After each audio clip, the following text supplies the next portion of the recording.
अब आगे बढ़ते हैं, अगली खबर का रुख करेंगे। दर्शकों, अगर हम आज ये कहें कि कनाडा पर परोक्ष रूप से चाइना ने कब्जा कर लिया है तो कुछ लोगों को शौक लग जाएगा, लेकिन ये कैसे हुआ, इस बात में कितनी सच्चाई है, आइए आपको बताते हैं कि हम ऐसा क्यों कह रहे हैं और इस मामले से जुड़े एक सच्चाई को आपके सामने रखते हैं। अगले कुछ मिनटों में बने रहिए और देखते रहिए जनमत में आपको क्या बताते हैं।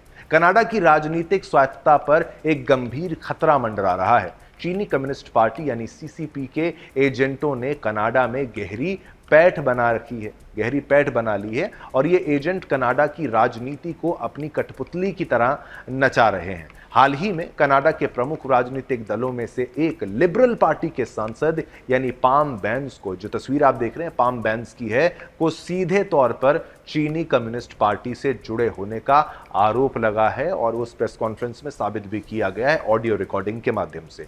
यह खुलासा एक बड़ा झटका है और कनाडा की लोकतांत्रिक व्यवस्था पर सीधा हमला है।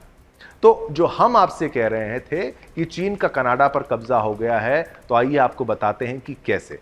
चीन की कनाडा में बढ़ती दखलंदाजी एक छिपा हुआ खतरा है। चीनी कम्युनिस्ट पार्टी के एजेंट विभिन्न तरीकों से कनाडा की राजनीति को प्रभावित करने की कोशिश कर रहे हैं।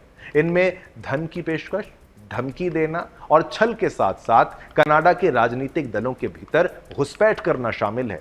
कनाडा के सांसदों को प्रभावित करने के लिए चीनी एजेंटों ने, सोचिए, चीन का हस्तक्षेप कनाडा पर है और कनाडा आजकल भारत के विरोध में है, तो अब आप समझ जाएंगे, तार जोड़ लेंगे। तो देखिए, प्रभावित करने के लिए चीनी एजेंटों ने विभिन्न रणनीतियां अपनाई हैं कनाडा के चुनाव को और वहां के राजनेताओं को प्रभावित करने के लिए। इनमें धन मुहैया कराना, राजनीतिक दलों के भीतर घुसपैठ करना और मीडिया को प्रभावित करना शामिल है। तो चीन ये भी कर रहा है, कनाडा में मीडिया को प्रभावित कर रहा है। इसके अलावा चीनी एजेंटों ने कनाडा में रहने वाले चीनी मूल के लोगों को भी प्रभावित करने की कोशिश की है। यह गंभीर मुद्दा कनाडा की संप्रभुता और लोकतांत्रिक मूल्यों को खतरे में डाल रहा है। चीनी हस्तक्षेप से कनाडा की नीतिगत निर्णय सीधे तौर पर प्रभावित हो सकते हैं, जो कनाडा के हितों के खिलाफ हो सकते हैं और भारत के हितों के खिलाफ तो हैं ही हैं।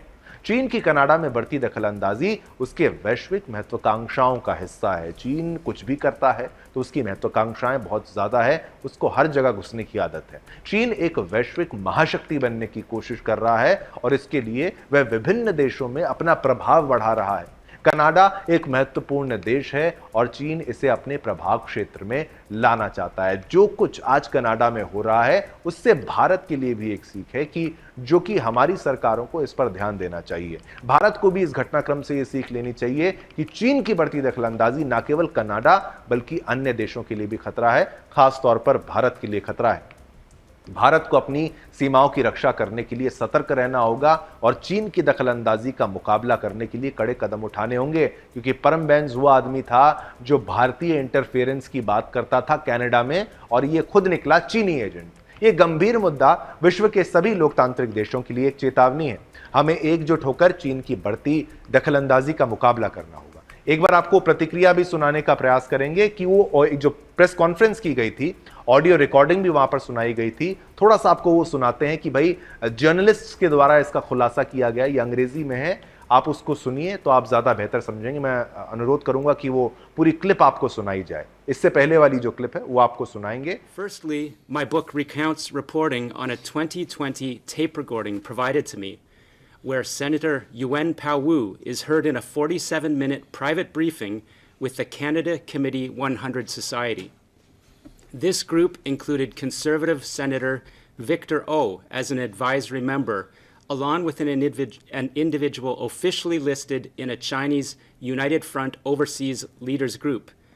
The Canada Committee 100 Society is led in Vancouver by Ding Guo, a journalist who is also an advisor to British Columbia Premier David Eby. Other journalists participating in this tape-recorded meeting with Senator Wu later supported Liberal candidate Parm Bains in 2021. Bains had told these journalists he opposed Kenny Chu's Foreign Agent Registry Bill, describing it as an exclusionary policy. Ding Guo was also reportedly involved in the 2022 Conservative Party leadership race, alongside community leaders officially connected to Beijing's overseas influence arm, the United Front. I can provide more details later on how this should illuminate NSI COP20. तो आपने देखा अंग्रेजी में तो था, उसने ये बताया कि कैसे उस मीटिंग में जो लोग वहां पर मौजूद थे, मीटिंग के बाद उन्होंने फिर परम बेंच को सपोर्ट करना चालू कर दिया और इसी से जो खतरे की घंटी है वो बजती जाती है। ऐसी चीजें अगर कनाडा में होगी तो कनाडा की संप्रभुता के लिए तो खतरा है, लेकिन सोचिए भारत के लिए कितनी ज्यादा दखलंदाजी की बात है, क्योंकि कनाडा भारत के विरोध में आ रहा है और परम बेंच जैसे नेता भारत के विरोध में आ रहे हैं। चीन की दखलंदाजी कनाडा तक ही सीमित नहीं है, ये विश्व के कई देशों में सक्रिय है। चीन विभिन्न तरीकों से अपने प्रभाव का विस्तार कर रहा है, जिसमें आर्थिक दबाव, प्रचार और जासूसी शामिल है। चाइना की इस धोखेबाजी और षड्यंत्र के पूर्ण रवैये पर भारत सजग रहने की जरूरत है और भारत को इस बड़े खतरे का मुकाबला करने के लिए सक्रिय भूमिका अब निभानी पड़ेगी। भारत को अपने रणनीतिक साझेदारों के साथ मिलकर काम करना चाहिए और चीन की दखलंदाजी का मुकाबला करना चाहिए। अगर हम निष्कर्ष की बात करें इस खबर की, तो चीन की कनाडा पर बढ़ती दखलंदाजी एक गंभीर सुरक्षा चुनौती भी है भारत के लिए, क्योंकि भारत पर यह आरोप लगा देते हैं कि भाई भारत ने कुछ कराया कनाडा में, तो फिर वो किसके इशारों पर हो रहा है अब आप समझ जाएंगे।